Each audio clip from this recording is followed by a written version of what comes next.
c'est toujours pas le nouveau studio, mais ça arrive bientôt. Abonnez-vous, mettez la cloche, c'est bientôt. Bonjour et bienvenue dans cette nouvelle vidéo. Aujourd'hui, on va parler des voleurs les plus stupides de cette planète. Toi, t'as l'habitude de voir les voleurs dans les films d'action, tu te dis, ouais, c'est ouf, n'empêche, les criminels, ils font des dingueries. Ça représente genre peut-être 10% des voleurs. Les 90 autres pourcents, c'est des mecs, tu sais pas d'où ils sortent, mais ils sont là et ils se sont appropriés le métier de voleur. Mais les gars, changé de métier en fait. Albuquerque, Nouveau-Mexique. On va parler d'un mec qui s'appelait Ramon. Ce voleur, il est incroyable parce qu'il avait une sale manie de se mettre genre giga bien dans les maisons qu'il allait voler. Il allait se servir dans le frigo, il prenait des chips dans les armoires et après il partait bien sûr avec le butin qu'il est venu voler. Mais il y a un jour où Ramon, il a un peu trop abusé. Ramon rentre tranquillement comme à son habitude par effraction dans une magnifique maison. Bien évidemment, il prend soin de passer par la porte arrière pour pas se faire griller. Une fois la porte fracturée, il rentre et il commence à fouiller la maison. Sauf que pour Ramon, c'était pas son jour. Il avait grave envie de chier. Il commençait à avoir mal au bide. Il pouvait pas se retenir, fallait que ça sorte. Mais Ramon, il avait l'habitude de se mettre à l'aise, donc il s'est dit, vas-y, je vais lâcher un mastodonte dans les chiottes. Du coup, il s'éclipse dans les toilettes de la maison pour faire sa grosse commission. Il sort des toilettes, et là, il a grave soif. Mais comme je vous ai dit, Ramon, il a l'habitude de se mettre à l'aise. Du coup, il va ouvrir le frigo, il prend une canette. Normal. Après s'être mis vraiment bien à l'aise, il se dit, bon, il est peut-être temps de terminer ce que j'ai commencé, quoi. Il vole pour 250 000 $ de bijoux.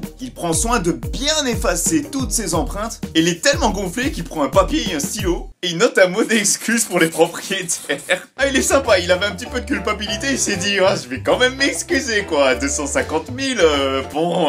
Il dépose le mot sur une table et il quitte la maison. Sauf que ce jour-là, Ramon, il a fait une grosse connerie.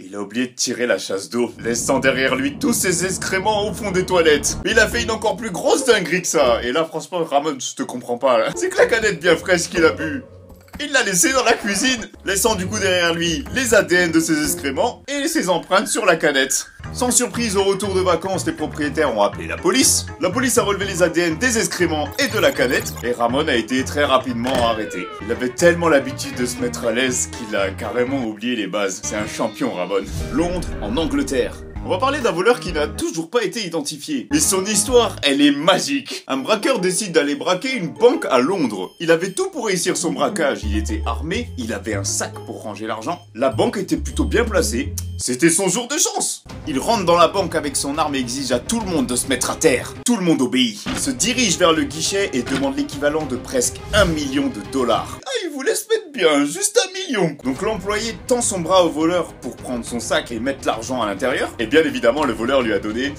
son arme. À ce moment-là, le voleur s'est dit « Merde !» et il a pris peur. Donc il s'est mis à courir en direction de la sortie. Il était tellement frustré de sa connerie qu'en arrivant à la sortie de la banque, il voit un vélo.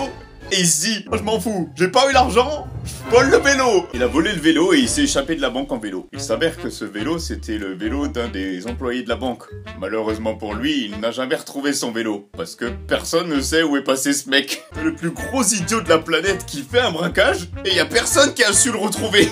Le masterclass, le mec. Annemasse, en France. Une jeune femme gare son véhicule sur un parking et sort pour aller payer son stationnement à la borne. Mais là, elle a un mauvais pressentiment. Elle se dit, je crois que j'ai oublié de fermer ma voiture. Elle se retourne en direction de sa voiture et là elle voit un mec dans sa voiture qui était tranquillement en train de la dévaliser. Sauf que le voleur, pour éviter les soupçons, il a pris soin de fermer les portières de la voiture. Elles sont pas verrouillées, elles sont juste fermées. Mais ce que certains ne savent pas, c'est que sur les véhicules allemands, il y a un système d'antivol qui fait que quand tu fermes la voiture de l'extérieur, tu ne peux pas l'ouvrir de l'intérieur. Et apparemment, ce voleur ne savait pas que ce système existait. Du coup, la jeune femme, quand elle a vu qu'il y avait un mec dans sa voiture, elle a tout de suite pris sa télécommande et elle a appuyé pour fermer la voiture. Ce qui a condamné le voleur à rester coincé dans la voiture. Le mec il s'est retrouvé comme un con dans une voiture. Tu peux même pas sortir, tu peux rien faire à part casser la vitre. La police est donc venue tranquillement cueillir l'individu qui était bloqué dans une voiture. C'était l'idiot du village. Colombie-Britannique au Canada. Vous aimez bien les braquages? Moi j'adore. Il y a toujours des dingueries avec les braquages. Et ben celui-ci il est encore plus fort que celui d'avant. Pour faire très simple, il était pas très à l'aise dans l'idée de braquer une banque. Mais il s'est quand même dit, je vais braquer une banque. Il entra dans une banque de Victoria et menace directement le caissier de lui donner de l'argent. Sauf que comme il était pas très à l'aise dans l'idée de braquer une banque, il a chuchoté « Mets l'argent dans mon sac ».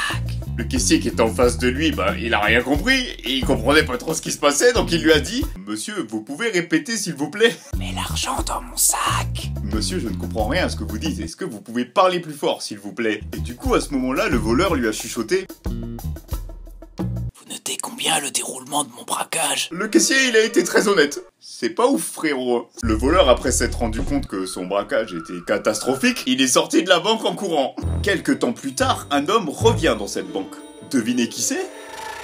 C'est Rodney. Il est revenu dans la banque. Mais pourquoi il revient dans la banque comme ça alors qu'il sait très bien que ça s'est mal passé la première fois? Il est allé vers le caissier et lui a demandé comment se déroule l'enquête, j'aimerais mieux préparer mon futur braquage. Rodney, ça va, Rodney? Rodney, l'histoire s'arrête ici, puisqu'il a été tout de suite reconnu et il s'est fait directement arrêter. Rodney, c'est un champion. Lensfield, en Australie. Il y a certains voleurs, ils ont des techniques très astucieuses. Mais ça fonctionne pas toujours. Un voleur a décidé de cambrioler une pharmacie pendant la nuit. Mais il est pas passé par n'importe quel chemin, non! Il s'est dit le meilleur endroit pour rentrer dans la pharmacie sans effraction, sans faire de dégâts, c'est de passer par la cheminée. Donc le voleur escalade le toit et passe par la cheminée. Sauf qu'en descendant le conduit de la cheminée, on ne sait pas comment il a fait, il a réussi à déclencher l'alarme. Quelques minutes plus tard, la police arrive sur place, mais elle comprend pas trop parce que il y a pas de signe d'effraction et dans la pharmacie, il y a personne. Ils se disent mais c'est bizarre, ça doit être une fausse alerte, un bug informatique, bref, hop, on se casse, y a rien en fait. Ils quittent alors la pharmacie et retournent au poste, et quelques minutes plus tard, ils reçoivent un appel, dans lequel un jeune homme explique au policier, écoutez, en fait, je suis coincé dans le conduit de la pharmacie, dans le conduit de cheminée. Est-ce que vous pouvez venir me sortir de là, s'il vous plaît? En fait, le mec n'est jamais rentré dans la pharmacie, puisqu'il est resté bloqué dans le conduit de la cheminée. Ah, évitez les conduits de la cheminée, c'est pas une très bonne idée. Aliko, en Finlande. Lui, c'est un vrai champion. Il a eu un taux d'adrénaline tellement élevé que rien s'est passé comme prévu. Un homme rentre dans un supermarché dans le but ultime de voler un vélo. Il trouve son vélo, monte dessus pour l'essayer et se met à pédaler de toute vitesse vers la sortie. Il était déterminé, il pédalait de toutes ses forces. Il s'est dit, ce vélo, c'est le mien. Tellement déterminé qu'il est arrivé à pleine balle devant les portes automatiques du magasin, qui ne se sont pas ouvertes. Il arrivait tellement vite en fait que les portes n'ont pas eu le temps de détecter sa présence. Le voleur s'est donc pris en pleine face les portes en verre du magasin, ce qui fait qu'il était à terre et s'est fait maîtriser par les agents de sécurité du magasin. Il a trop d'adrénaline, faut savoir contrôler son adrénaline. Le vol c'est mal, retenez ça, vous ne ferez pas partie des 10% des meilleurs voleurs, hein, ça c'est mort. Mettez un gros pouce bleu si cette vidéo vous a plu, à vous abonner à ma chaîne en cliquant juste ici. Et puis moi je vous dis à samedi prochain.